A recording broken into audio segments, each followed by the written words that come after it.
Hello student, I'm Leelam Chandrakar from department of zoology. आज का हमारा टॉपिक है डाइजेस्टिव सिस्टम ऑफ एस्टेरियस। तो एस्टेरियस के डाइजेस्टिव सिस्टम को टू पार्ट में डिवाइड किया गया है। इसमें से फर्स्ट है एलिमेंट्री कैनाल और सेकंड होता है डाइजेस्टिव ग्लैंड। तो इसमें सबसे पहले हम देखते हैं इसके एलिमेंट्री कैनाल को। तो एस्टेरियस का एलिमेंट्री कैनाल जो है वो कंप्लीट होता है। कंप्लीट एलिमेंट्री कैनाल मतलब कि इसका एलिमेंट्री कैनाल माउथ से लेकर के एनस तक फैला रहता है। ठीक है, मतलब इनका एलिमेंट्री कैनाल जो है वो माउथ से स्टार्ट होता है और एनस पर ख़त्म होता है। और इसका माउथ जो है वो इसके ओरल सरफेस पर होता है, जबकि जो एनस है वो इसके बॉडी के एबोरल सरफेस पर प्रेजेंट होता है। अब एलिमेंट्री कैनाल के अंतर्गत अलग अलग स्ट्रक्चर आते हैं। इसमें से फर्स्ट स्ट्रक्चर है माउथ, सेकेंड होता है इसोफेगस, उसके बाद थर्ड है स्टमक, फोर्थ है इंटेस्टाइन और सबसे लास्ट में होता है एनस। तो सबसे पहले हम देखते हैं इसके फर्स्ट पार्ट को, जो कि है इसका माउथ। तो इनका जो माउथ है वो इसके बॉडी के ओरल सरफेस पर प्रेजेंट होता है और ये एक पेंटागोनल पोर होता है। और माउथ के चारों ओर स्फिंक्टर मसल्स होती हैं जो कि माउथ को ओपन करने में और क्लोज करने में हेल्प करता है। उसके बाद सेकेंड है इसमें इसोफेगस। अब माउथ जो है वो एक छोटी चौड़ी इसोफेगस में ओपन होती है और ये जो इसोफेगस है वो माउथ को स्टमक से जोड़ने वाली कैनाल होती है। मतलब कि ये जो इसोफेगस है वो माउथ को स्टमक से जोड़ने का काम करती है और ये इसोफेगस आगे स्टमक में जाकर के ओपन होती है। अब इसमें जो थर्ड पार्ट है वो है स्टमक। एस्टेरियस का जो स्टमक है वो एक बड़ा चैम्बर होता है और ये सेंट्रल डिस्क के अधिकांश पार्ट में फैला होता है। तो यहाँ पे ये एस्टेरियस के एलिमेंट्री कैनाल का डायग्राम दिया हुआ है। तो ये एस्टेरियस का सेंट्रल डिस्क है। तो इसके जो सेंट्रल डिस्क है उसके अधिकांश पार्ट में इसका स्टमक होता है। ठीक है, और ये अधिकांश पार्ट में फैला हुआ होता है और इसका जो स्टमक है वो टू पार्ट में बटा होता है। इसमें से एक होता है कार्डियक स्टमक जो कि बड़ा पार्ट होता है और दूसरा होता है पाइलोरिक स्टमक जो कि छोटा पार्ट होता है। ठीक है, इनका जो कार्डियक स्टमक है वो अंडाकार होता है और 5 लोब्स में बटा रहता है और इसमें काफ़ी फोल्ड होता है। जबकि जो पाइलोरिक स्टमक है वो कार्डियक स्टमक की कंपैरिजन में छोटा होता है। तो यहाँ पे ये वाला पार्ट है इसका पाइलोरिक स्टमक। ठीक है, और ये जो पाइलोरिक स्टमक है ये पेंटागोनल होता है, मतलब कि स्टार शेप्ड का होता है और ये ब्रांच्ड होता है, इसमें ब्रांचेस निकली होती हैं। इन ब्रांच को पाइलोरिक सीका कहते हैं। तो यहाँ पे आप देख पा रहे हो, यहाँ से ये जो पाइलोरिक स्टमक है इससे इस प्रकार से ब्रांचेस निकली हुई हैं। इन ब्रांच को बोला जाता है पाइलोरिक सीका। ठीक है, ये जो पाइलोरिक सीका है इसे गैस्ट्रिक ग्लैंड भी कहा जाता है क्योंकि ये जो डाइजेस्टिव एंजाइम्स है उसका सिक्रीशन करती है। इस कारण जो पाइलोरिक सीका है उसको गैस्ट्रिक ग्लैंड भी बोलते हैं।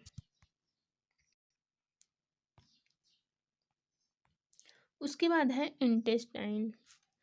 अब ये जो पाइलोरिक स्टमक है वो डायरेक्ट ओपन होता है इंटेस्टाइन में। तो यहाँ पे ये वाला पार्ट है इसका इंटेस्टाइन। ठीक है, और इससे एक ब्राउन कलर के ऑर्गन निकलते हैं जिसे इंटेस्टाइनल या फिर रेक्टल सीका कहते हैं। ठीक है, तो ये यहाँ पे ये वाला है, ये इस प्रकार से ग्लैंड निकली होती है, इसको इंटेस्टाइनल सीका या फिर रेक्टल सीका बोलते हैं। ठीक है, और इंटेस्टाइन के सीका के पीछे का जो भाग है वो रेक्टम होता है। ठीक है, तो इंटेस्टाइन का जो लास्ट पार्ट होता है उसे बोलते हैं रेक्टम और रेक्टम आगे एनस के थ्रू बाहर ओपन होता है। ठीक है,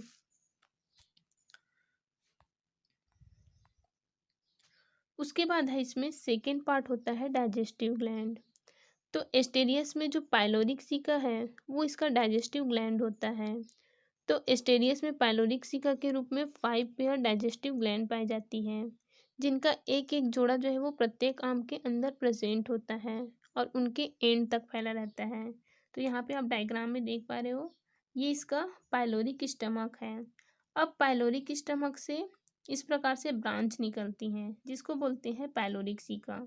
और ये जो पाइलोरिक सीका है वो प्रत्येक आर्म, इसमें टोटल 5 आर्म्स है, तो पांचों आर्म्स में ये प्रेजेंट होती हैं और इसके एंड तक ये फैला रहता है। ठीक है, तो हर आर्म में 2 पाइलोरिक सिका होते हैं और प्रत्येक पाइलोरिक सिका में एक लंबी ट्यूब होती है। ठीक है, तो यहाँ से इस प्रकार से ट्यूब निकलती हैं और दोनों सिका का जो ट्यूब है वो आपस में मिल करके एक कॉमन पाइलोरिक ट्यूब में ओपन होती है। ठीक है, जो अपने नीचे वाले सिरे के द्वारा ये आगे इस प्रकार से पाइलोरिक स्टमक में ओपन होगा।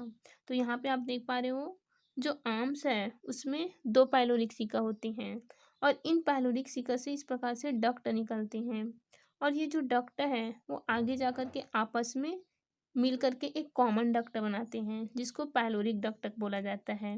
अब ये जो पाइलोरिक डक्ट है वो इस प्रकार से इसके पाइलोरिक स्टमक में ओपन होता है। ठीक है,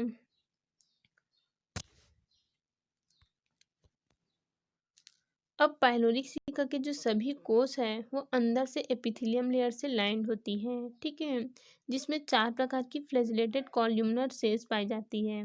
इसमें से फर्स्ट सेल है सिक्रेटरी या फिर इसी को ग्लैंडुलर सेल्स कहा जाता है। सेकंड सेल है म्यूकस सेल, उसके बाद थर्ड है स्टोरेज सेल और फोर्थ होता है करेंट प्रोड्यूसिंग सेल्स। तो इसमें सबसे पहले हम देखते हैं सिक्रेटरी सेल्स को जिसको ग्लैंडुलर सेल्स भी कहा जाता है। तो ये सेल जो है वो स्टेरियस में पेंक्रियास की तरह वर्क करता है क्योंकि ये प्रोटियोलिटिक, एमाइलोलिटिक और लाइपोलिटिक एंजाइम्स का सिक्रीशन करती है। ठीक है, जो प्रोटियोलिटिक एंजाइम है वो प्रोटीन का डाइजेशन करते हैं, एमाइलोलिटिक एमिनो एसिड का डाइजेशन करते हैं और जो लाइपोलिटिक है वो लिपिड का डाइजेशन करते हैं। ठीक है, उसके बाद है म्यूकस सेल्स। तो इसकी जो म्यूकस सेल्स है वो म्यूकस का सिक्रीशन करती है। उसके बाद है स्टोरेज सेल। तो ये फूड को स्टोर करती है और ये स्टोरेज फूड को लिपिड, ग्लाइकोजन और कॉम्प्लेक्स प्रोटीन और पॉलीसेकेराइड के रूप में स्टोर करती है। ठीक है, उसके बाद फोर्थ होता है करेंट प्रोड्यूसिंग सेल्स।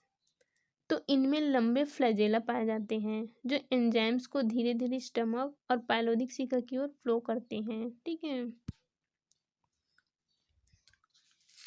उसके बाद है फूड एंड फीडिंग मैकेनिज्म। तो एस्टेरियस जो है वो अब जो एस्टेरियस है उसका फूड क्या होता है। तो एस्टेरियस एक कार्निवोरस एनिमल है जो कि oyster, clam, crabs, sea urchin और छोटी छोटी फिशेस को अपने फूड के रूप में ग्रहण करता है। ठीक है, अब ये अपने फूड को कैच कैसे करता है। तो इसके बॉडी में वाटर वेस्कुलर सिस्टम होती है जिसकी हेल्प से ये फूड को कैच करता है और इनका जो ट्यूब फिट है वो फूड को पकड़ने में हेल्प करता है।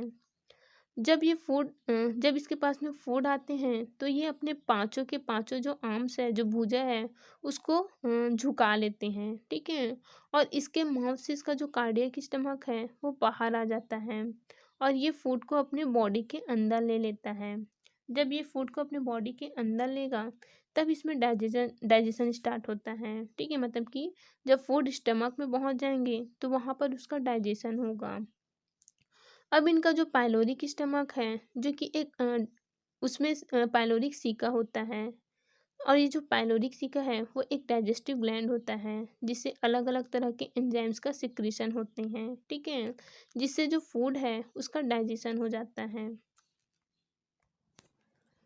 अब जो अनडाइजेस्टेड फूड है वो तो रेक्टम से होते हुए एनस के थ्रू बाहर हो जाएंगे और जो डाइजेस्टेड फूड है, जो पचा हुआ भोजन है, उसका एब्जॉर्प्शन स्टार्ट हो जाता है, मतलब कि उसका अवशोषण होगा और एब्जॉर्ब फूड जो है वो सिलोमिक फ्लूइड के थ्रू बॉडी के डिफरेंट पार्ट में चला जाता है और कुछ फूड जो होते हैं वो पाइलोरिक सिका के अंदर स्टोर हो जाते हैं। ठीक है, तो इस प्रकार से इसमें डाइजेशन होता है।